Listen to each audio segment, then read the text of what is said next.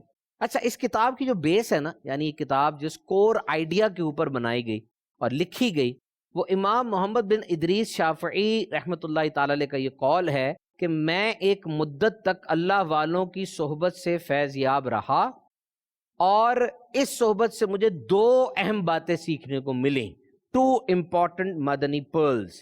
Number 1، وقت تلوار کی طرح ہے، تم اس کو نیک اعمال کے ذریعے کاٹو، ورنہ فضولیات میں مشغول کر کے یہ تم کو کاٹ دے گا۔ نمبر 2، اپنے نفس کی حفاظت کرو، اگر تم نے اس کو اچھے کام میں مشغول نہ رکھا تو یہ تمہیں کسی برے کام میں مشغول کر دے گا۔ سو اٹس ویری سمپل، یہ سیکنڈ، منٹ، گھنٹہ، دن، ہفتہ، مہینہ، سال اور پوری زندگی، یہی تو ہے ہمارے پاس، اور کیا ہے؟ We are what the time is going on، یہ گھڑی، اس کے چلتے ہوئے منٹ، یہی تو ہمارے پاس ہے جو سرمایہ ہے، بیسک ریسورس۔ تو اسلامی مہینے، دا اسلامک کیلنڈر، ایک مسلمان کی زندگی کو یہ ریگولیٹ کرتا ہے۔ دیکھیں جی، عید آ گئی، بڑی عید آ گئی، رمضان المبارک کی آمد، شب برات، تو یہ ساری چیزیں، اور پھر ربیع النور شریف، ماشاء اللہ، تو یہ چیزیں، اس کے علاوہ اور بھی جو ایونٹس ہیں اسلامی کیلنڈر کے اور مہینے کے حساب سے ہماری زندگی میں آتے ہیں۔ اور بتائیے ہماری زندگی میں ان کی کتنی اہمیت ہے، کوئی سے انکار نہیں کر سکتا۔ تو اسلامی مہینوں کے کیا فضائل ہیں، کیا ان کی اوریجن ہے، اس کتاب میں نام ہے جی اسلامی مہینوں کے فضائل، عبادات، دعائیں، اوراد و وظائف۔ دیکھیے پیارے آقا صلی اللہ تعالی علیہ وسلم کا بڑا ہی پیارا ارشاد عالی شان، زندگی بھر خیر کی تلاش جاری رکھو اور اللہ پاک کی رحمت کے خوشبودار جھونکوں کی جستجو کرتے رہو۔ بے شک اللہ پاک اپنی رحمت کے خوشبودار جھونکے اپنے بندوں میں سے جسے چاہتا ہے پہنچاتا ہے۔ ارشاد فرمایا، بے شک تمہاری زندگی کے ایام میں تمہارے رب کی رحمت کے خوشبودار جھونکے ہیں، ان کی جستجو میں لگے رہو۔ کیا خبر ان میں سے کوئی جھونکا تمہیں بھی نصیب ہو جائے اور اس کے بعد تم کبھی بدبخت نہ ہو۔ تو very promised and very good gift for all of us, a gift of benediction for all of us۔ تو یہ کتاب جی اللہ تعالیٰ کی رحمت الہی کے خوشبودار جھونکوں کے حصول کی جستجو مزید بڑھانے کے لیے انتہائی ممد و معاون اور مددگار ثابت ہوگی۔ واقعی اگر ہمیں کسی مہینے یا دن کے بارے میں پتہ چل جائے کہ جی اسپیشل ہے اور اس کے یہ فضائل ہیں یا اس میں یہ عبادات کی جائیں تو زیادہ فائدہ ہے، تو دل میں ایک اہمیت پیدا ہو جاتی ہے نا، بندہ اس کو پھر علم حاصل جب ہو جائے تو عمل کا شوق بھی بڑھ جاتا ہے، اور عمل کا فائدہ ہی تب ہوتا ہے جب علم ہو۔ دیکھیں ڈائریکشن ہوگی تو پھر ہی مطلب صحیح منزل پہ پہنچیں گے نا۔ جانا اپنے مشرق کی طرف تھا، نکل جائے مغرب کی طرف تو منزل تو نہیں ملے گی، چاہے آپ 10 میل بھی چل لیں، 10,000 میل بھی چل لیں۔ تو اتنا زبردست کام ہوا یہاں پر۔ اب دیکھیں اس میں جو سب سے پہلا چیپٹر ہے محرم الحرام، یہ اس میں سب سے پہلے لکھا جی محرم الحرام کو محرم کہنے کی وجہ کیا ہے۔ واٹ اے انٹرسٹنگ انفارمیشن کہ جی اس کو محرم کا نام اس ماہ مبارک کی حرمت کے حوالے سے دیا گیا۔ اس میں جنگ بندی کی وجہ سے ہتھیاروں کی آوازیں نہیں سنی جاتی، اور پھر بتایا پہلا مہینہ محرم الحرام ہی کیوں، یعنی 12 مہینے جو اسلامک کیلنڈر میں ہیں اس میں پہلا محرم ہی کیوں، اور پھر پچھلی امتوں میں اس مہینے کی فضیلت کیا تھی اور امت محمدی صلی اللہ علیہ وسلم میں اس کی فضیلت کیا ہے۔ اور پھر چونکہ محرم الحرام میں یوم عاشورہ وہ ڈومیننٹ ڈیٹ ہے، ایک ایونٹ ہے، تو اس حوالے سے یوم عاشور کے 22 اعمال بتائے گئے، اور پھر محرم الحرام کیسے گزارے اس حوالے سے بھی بڑی زبردست گائیڈنس دی گئی۔ اسی چیپٹر میں ایک بڑی زبردست ایڈیشن کی گئی، یہ بتا دیا گیا کہ بھائی اگر آپ محرم الحرام کے مہینے کے بارے میں مزید جاننا چاہتے ہیں تو آپ اور بکس کا مطالعہ کر لیں، دی بیسٹ۔ اور پھر ایک چیز جو میں آپ کو بتاؤں، یہ دیکھیے کہ اس میں جو بھی اسلامک مہینہ ہم پڑھ رہے ہیں، دا اسلامک مہینہ وچ وی آر گوئنگ تھرو، اس کے اندر آخر میں اس مہینے میں جو بزرگان دین کے آراس آتے ہیں، عرس آتے ہیں، ان کے بارے میں بتایا گیا۔ یعنی مثال کے طور پہ جی یہاں پر امیر المومنین فی الحدیث حضرت سیدنا محمد بن اسماعیل بخاری رحمۃ اللہ تعالی علیہ یکم شوال کو آپ کا عرس آتا ہے، اور مدفن اور جائے وفات بھی بتایا کہ جی خرطنگ، نس، سمرقند، ازبکستان میں. تو یہ بڑا ہی زبردست جناب یہاں پر بات ہو گئی. تو اس طریقے سے محرم الحرام کے حوالے سے بھی اس میں ہوا. اور پھر جو ذوالقعدۃ الحرام کا مہینہ، چلے محرم الحرام تو ایک مشہور مہینہ ہے نا، ذوالقعدۃ الحرام کے حوالے سے بھی اتنی معلومات ہے اس میں کہ انسان پڑھتا چلا جاتا ہے اور حیران ہوتا چلا جاتا ہے کہ اس میں کیا کیا کچھ کیا جا سکتا ہے. اور پھر اس کے لاسٹ کا جو چیپٹر ہے، ایک تو ہو گیا نا مہینے، سارے کے سارے مہینے الگ سے ہو گئے. فیضان ایام یعنی پیر، منگل، بدھ، جمعرات، جمعہ، ہفتہ، اتوار، ان تمام دنوں کی کیا فضیلت ہے، اس میں کون سے اعمال کیے جا سکتے. سب سے پہلے بتایا تمام دنوں کے یکساں اعمال، یعنی وہ عمل جو ساتوں دن آپ کریں گے تو آپ کو فائدہ ہوگا. اور پھر جمعۃ المبارک کو عید کہا جاتا ہے، جمعہ کے دن نماز کے لیے جائیں تو سنتیں اس کی، سبحان اللہ جی. اور پھر کریڈیبلٹی اور اتھینٹسٹی تو جی ایک ٹریڈ مارک ہے ہمارے مکتبۃ المدینہ کا، یعنی یہ بھی بتایا گیا کہ ماخذ اور مراجع کہاں کہاں سے یہ ہم نے بک کو لکھنے میں مدد حاصل کی جی. تفسیر طبری ہے، تفسیر مدارک ہے، تفسیر خازن ہے، تفسیر ابن کثیر ہے. تو اپنے طور پہ اس بک کو جو ہم نے پڑھا بہت فائدہ اس سے پایا، بہت زیادہ فائدہ پایا بلا شبہ. اپنی کانسٹنٹ ریڈنگ میں رکھیں اس کو آپ گفٹ بھی کر سکتے ہیں. بک سے اچھا گفٹ کوئی نہیں ہے. بک گھر میں آ جائے، پڑھی ہو، کبھی نہ کبھی پڑھی جاتی ہے، کوئی نہ کوئی پڑھ لیتا ہے. آپ نے خریدی، آپ نہیں پڑھ سکے، آپ کے بچے پڑھ لیں گے، آپ کے ریلیٹیوز پڑھ لیں گے. So you can have this book from the official web site of دعوت اسلامی، dawatIslami.net. آپ اس کتاب کو مکتبۃ المدینہ سے خرید بھی سکتے ہیں. آئیے اپنے پروگرام کے لاسٹ سیگمنٹ کی طرف بڑھتے ہیں. نام ہے soft skills. Now the last segment of our program name is soft skills, and now today we're going to discuss self-motivation and self-awareness. بہت دفعہ آپ کوئی مسئلہ درپیش ہوتا ہے کہ سامنے دو کام ہو تو پتہ نہیں چل رہا ہوتا کون سا کریں. دو قسم کے کھانے ہو، یہ نہیں پتہ چل رہا کون سا کھائیں. کسی جگہ پر جانا تو یہ نہیں پتہ چل رہا کہاں جائیں. اس کی کیا وجہ ہے؟ یہ کام نہ صرف وقت ضائع کرتا ہے بلکہ ٹینشن بھی کریٹ کرتا ہے. So you must know your own boundaries and own limits. آپ کو سیلف اویئرنیس ہونی چاہیے، آپ کو اپنے بارے میں پتا ہونا چاہیے کہ میری پسند ناپسند کیا ہے. ایک طویل تحقیق کے مطابق لوگوں کو بہت کم اپنے بارے میں پتا ہوتا ہے، بالخصوص لیڈرز کو. جو قائدین ہوتے ہیں، لیڈ کرتے ہیں، ان میں سے جس کا کنٹرول زیادہ ہوتا ہے انہیں تو اپنے بارے میں بہت ہی کم پتا ہوتا ہے. کیونکہ لوگ دوسرے بتائیں گے نا کہ فیڈ بیک دیں گے، جی آپ نے یہ غلطی کی، یہ غلطی کی. تو وہ لیڈر جس کا کنٹرول زیادہ ہے اس کے سامنے اس کے فالوورز، اس کے ماننے والے تو زیادہ بولتے ہی نہیں ہیں. تو اس لیے اس چیز کے اندر پرابلم ہوتی ہے. تو یاد رکھیے اپنے گھر والوں، اپنے کولیگز، اپنے نیبرہڈ، اپنی جاب میں وہ بندہ زیادہ کامیاب ہے جس کو اپنے بارے میں پتا ہے. سیلف اویئرنیس یہ بڑی ضروری چیز ہے کہ میرے میں کیا صلاحیتیں ہیں، میں کس جگہ پہ اچھا پرفارم کر سکتا ہوں اور کس جگہ پر میری کمزوری ہے، میں صحیح طرح پرفارم نہیں کر سکتا. اس کی دو بنیادی کیٹیگریز ہوتی ہیں. ایک انٹرنل سیلف اویئرنیس، یعنی انسان کو اپنے شوق، اپنی صلاحیت، اپنے جوش جذبے کو، اپنی کمزوریوں پلس پوائنٹس کو، اپنے رویے کو، اپنے برتاؤ کو پتا ہو اس کا، اور یہ بھی پتا ہو کہ وہ سوشل ہے کہ نہیں، وہ لوگوں کے درمیان زیادہ اچھا پرفارم کرتا ہے کہ تنہائی میں زیادہ اچھا پرفارم کرتا ہے، اور پھر ٹیم کو لیڈ کر سکتا ہے کہ نہیں کر سکتا. اب جس کو یہ پتا ہوتا ہے نا، اس کے بارے میں میرے سامنے تحقیق کھلی ہے کہ یہ لوگ اچھی جاب کرتے ہیں اور ان کا اپنے رشتہ داروں کے ساتھ اور دیگر لوگوں کے ساتھ ریلیشن شپ اچھا ہوتا ہے. اور دوسری ہے ایکسٹرنل سیلف اویئرنیس، یعنی مجھے یہ پتا ہو کہ دیگر لوگ میرے بارے میں کیا رائے رکھتے ہیں. خاص طور پہ اگر کوئی باس ہے، لیڈر ہے، تو اس کو یہ پتا ہو کہ ملازمین کا نقطہ نظر کیا ہے میرے بارے میں، میرے میں کیا کمی ہے، کیا لوگ مجھے کیسے پرسیو کرتے ہیں. یاد رکھیں ہر ایک کے ذہن میں آپ کی ایک مختلف پرسنالٹی، مختلف شخصیت ہے.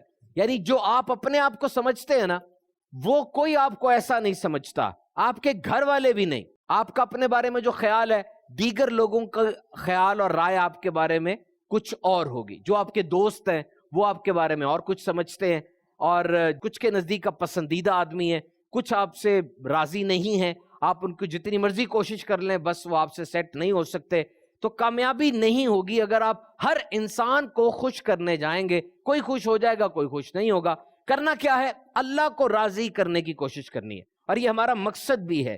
سیلف اویئرنیس کا پینیکل بھی ہے کہ انسان اپنے وجود کو اللہ کی عبادت میں لگائے. قرآن مجید میں آیا اور میں نے جن اور آدمی اسی لیے بنائے کہ میری عبادت کرے، تو ہاتھ سے کوئی گناہ نہ ہو بلکہ مظلوم کی دستگیری ہو، ہاتھ دعا کے لیے اٹھے، کان سے موسیقی نہیں بلکہ تلاوت سنی جائے، آنکھوں سے خانہ کعبہ گنبد خضرا شریف کا دیدار کیا جائے، والدین کی زیارت کی جائے، اور سینے میں مسلمان کا کینہ نہ ہو بلکہ اللہ کا خوف، اس کے حبیب صلی اللہ علیہ وسلم کا عشق موجے مارتا ہو، دماغ کوئی غلط چیز نہ سوچے بلکہ دین اسلام کے دینی کاموں کو آگے بڑھانے کا سوچے۔ تو سیلف اویئرنیس کا اصل مقصد کیا ہے؟ اطاعت و فرما برداری میں یہ 24 گھنٹے گزارے۔ اللہ تعالیٰ ہم سب کی خیر فرمائے۔ آپ نے پروگرام دیکھا، معلومات ہے کچھ خاص، مدنی چینل دیکھتے رہیے۔ اللہ تعالیٰ آپ سب کی خیر فرمائے۔ معلومات ہیں کچھ خاص انبیاء کے واقعات، ایک نئی ہوگی